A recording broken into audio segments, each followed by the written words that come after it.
Verde che sarà il nostro luogo di ritrovo per quanto riguarda non solo la natura ma anche il passatempo, il benessere di vita che insomma troveremo nei prossimi anni.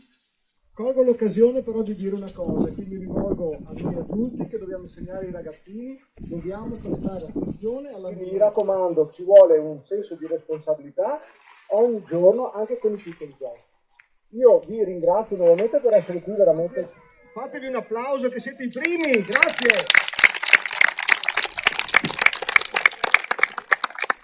Grazie ancora.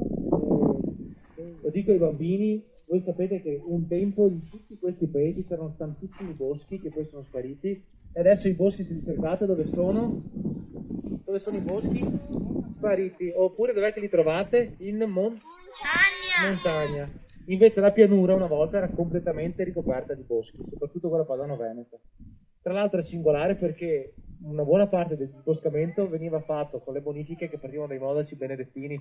Quindi noi adesso siamo fuori dalla corte e ripartiamo rimboscando questa parte qua, tra l'altro di un paese, il nostro, perché giochiamo in casa, che proprio etimologicamente legnaro. Secondo voi il nome legnaro da dove deriva, bambini?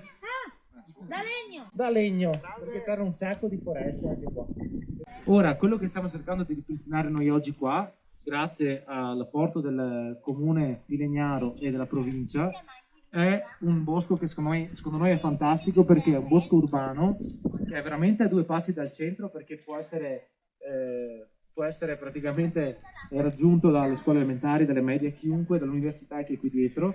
Ha un'estensione che è veramente importante perché questa è solo la prima parte di quello che verrà messo a dimora entro un anno, perché in autunno poi ricontinueremo con voi a piantarne altri, e sarà un bosco che si estenderà per oltre 3,5 ettari, attorniato da un parco che poi si collegherà ad un'altra area che è lì, quindi un'area verde che è un polmone veramente importante.